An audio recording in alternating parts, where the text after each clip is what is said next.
Hey everyone, and happy Easter. I'm Pastor Cody, and I'm so pumped for what's about to happen. Before we get started, there's only one thing you need to know. Easter Jam is for everybody in your family. So, if you're a teenager, this is for you. You too, college students. And if you're a younger kid, get ready. We're about to have some serious fun, and we want you to lead the way. Adults, buckle up. This is Easter like you've never done it before. No matter who you are, we want you to know that Easter Jam is for you too. The only way to not have fun is to not participate. So, look around. Is anybody missing? If so, hit the pause button and go get them now. We're getting started in 3, 2, 1. Easter, a time for fake grass, plastic eggs, these things, chocolate bunnies, and people dressed as bunnies. And then there are the weird parts of Easter, like fake grass, plastic eggs, these things, chocolate bunnies, and people dressed as bunnies, which is interesting. But what does all this stuff have to do with Easter? And if this holiday is about more than candy and wearing uncomfortable clothes to church and lunch with your relatives, what makes Easter happy?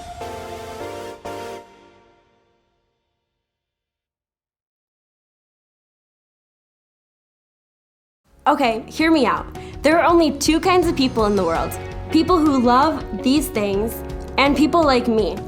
I just don't get it. How can you eat something this cute and grainy? Let's see how your family feels. Show me a thumbs up if you love to eat these things, and show me a thumbs down if you don't.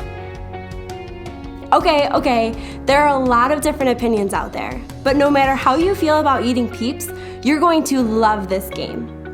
Your family is going to face off in the greatest Peeps jousting competition of all time. I'm going to explain how it works, and then I'll tell you when to start. First, divide the room into 2 teams. Next, take 2 Peeps and assign them to a team. If you don't have any Peeps, no worries, big marshmallows will work just as well. Each team will get 1 Peep.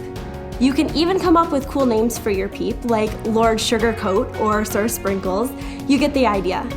You can also use a marker or a Sharpie to decorate your Peeps to give them some personality. Draw a mustache on your Peep, give them some mean eyebrows or a fancy outfit. Let your creative juices flow. Next, you're going to prepare your Peeps for battle.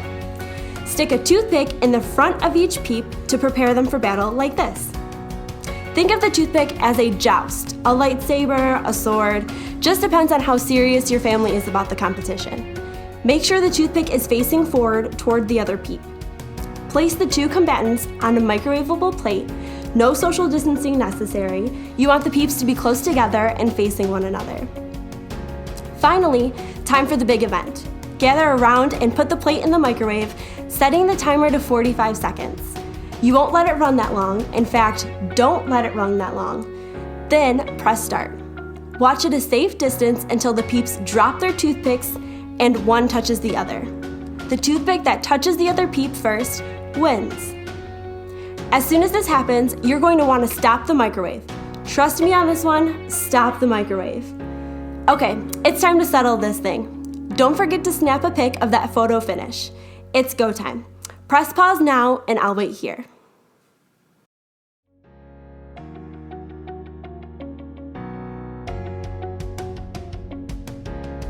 How did it go? Who won?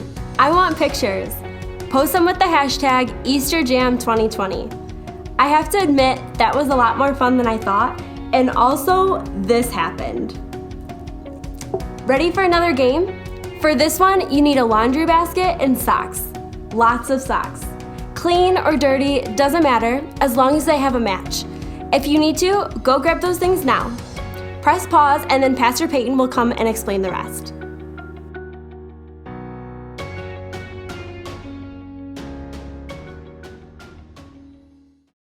Got your basket and socks? Great. Now choose 2 people to play. You'll also need 2 people to be scorekeepers. To get started, dump all of the socks on one side of the room. And don't worry, these socks will make it back to the basket real soon. Then place the basket on the other side, and when I say go, players will grab a sock, go through the pile to find the matching one, roll the socks together in the shape of a ball, or like an Easter egg, and then toss them like this. across the room into the laundry Easter basket. The player with the most sock eggs in the basket at the end of the timer wins. If you don't have scorekeepers to help you count, you'll have to keep up with that number on your own. That means everybody's on the honor system. All right? Parents, I'm looking at you. Okay, if needed, press pause now to get everything and everyone in position for the game. I'll wait here.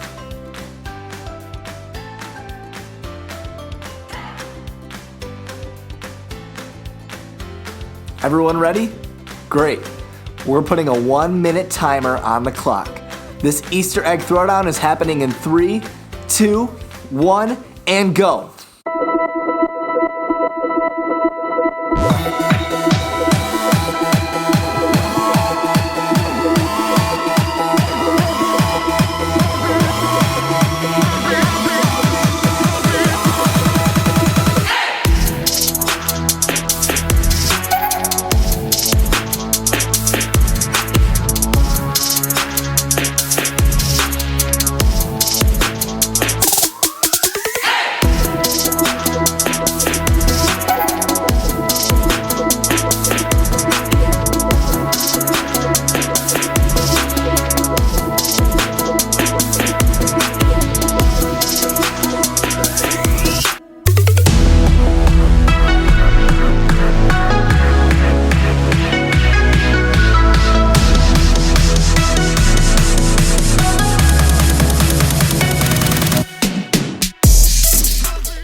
Alright families, come on back over here.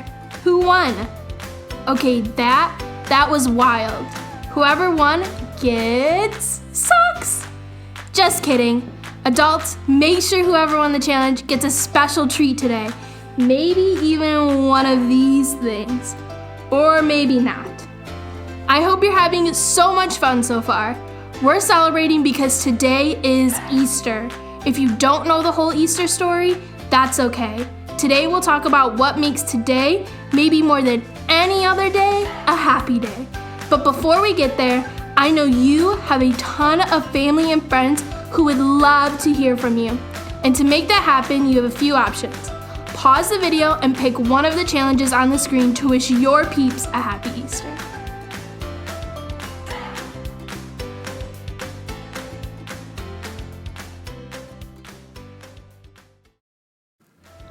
Okay, so I just got like 9 texts from our crew saying Happy Easter. Thanks, fam. Nice. Even though we're celebrating a little differently than we have before, that's okay. Easter is still happy, and that's not just because of the Easter baskets or the chocolate bunnies, although those things are still awesome. It's still happy because of what happened thousands of years ago at the very first Easter. It's the world's most powerful story, and yet so simple. So simple, in fact, that it can be told with laundry. In the beginning, God created everything. He formed people in His very own image. But then, we turned away from God. Sin entered the world, like a dark stain. Still, God loved us so deeply that He made a plan to rescue us. At just the right moment, God sent His very own Son, Jesus, to live among us. Jesus healed hearts and minds and bodies. Thousands gathered to hear Him teach. Instead of giving lots of new rules, Jesus turned things upside down by making it simple. Love God, love others. After 3 years of traveling and teaching, Jesus and His disciples entered Jerusalem to celebrate the Passover feast. Huge crowds gathered to welcome Him. But while the crowds cheered for Jesus, the religious leaders made plans to arrest Him. He was turning their world upside down, and they wanted Him gone. As Jesus celebrated the Passover meal with His friends, He told them that He would be leaving, but would return. His friends didn't understand. That night, one of Jesus' followers, Judas, led soldiers to arrest Him. The religious leaders gave Jesus a fake trial and then sent Him to Pilate, the Roman governor, who could have Him killed. Pilate found Jesus had broken no law and tried to release him. But a mob called for Jesus to be killed. Pilate gave in and handed Jesus over to the Roman soldiers.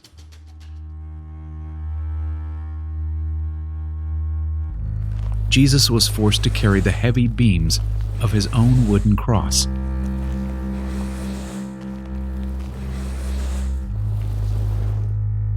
On a hill called Golgotha, the soldiers nailed Jesus' hands and feet to the rough wood. The soldiers and people who passed by laughed and mocked him. But from the cross, Jesus asked God to forgive them. Finally, Jesus called out, "It is finished." Then he died. The earth shook. Rocks split open. Even the soldiers cried, "Surely he was the Son of God." One of Jesus' followers took his body and placed it in a tomb cut from the rock. A huge stone blocked the entrance. Jesus' friends were devastated. They had believed that Jesus was the one God promised, the one who would rescue them, but now he was gone. Their whole world had turned upside down. Jesus' friends stayed hidden in fear for 3 days. But early Sunday morning, Mary Magdalene, a close friend of Jesus, hurried to the tomb. She planned to anoint Jesus' body with special spices. As Mary neared the tomb, she saw the stone had been rolled away. The tomb was empty. Mary turned to see a man standing near. She didn't recognize him until he said, "Mary." It was Jesus, alive. Jesus told her, "Do not hold on to me. I have not yet ascended to the Father. Instead, go to those who believe in me." Jesus, God's Son, became like us to lay down his life.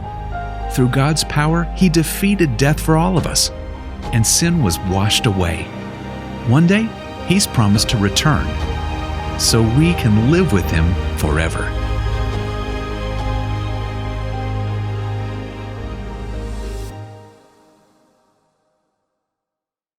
Wow. I hear that story every Easter, and it always amazes me. I mean, God sent Jesus to the world to remind me that he is greater than anything that can go wrong in my world. The simple fact that Jesus came back to life is proof to me that I can face anything bad that happens. I like to think about it this way. I can because Jesus is alive. I can keep loving because Jesus is alive. I can be brave because Jesus is alive. I can have hope because Jesus is alive. Here's an idea. Take a few minutes and add to this list of things you can do because Jesus is alive. Answer the question as a family. How would you fill in the blank? I can blank because Jesus is alive. Pause the video while you discuss. When you're finished, meet me back here.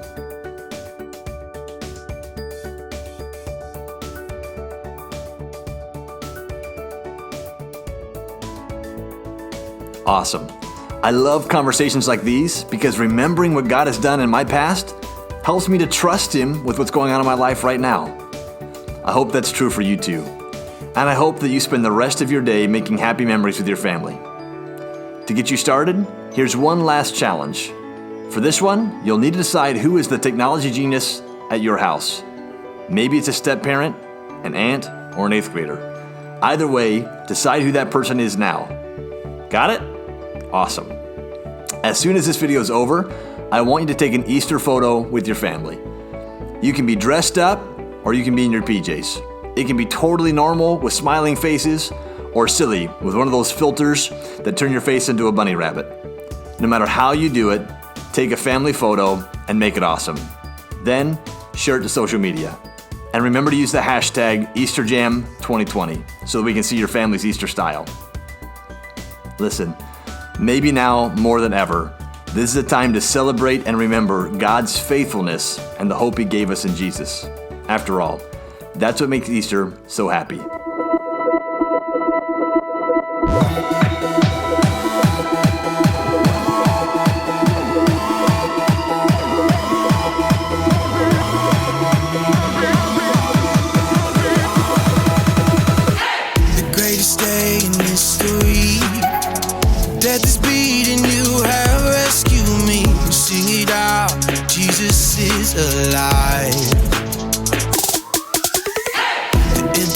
cross, an empty grave.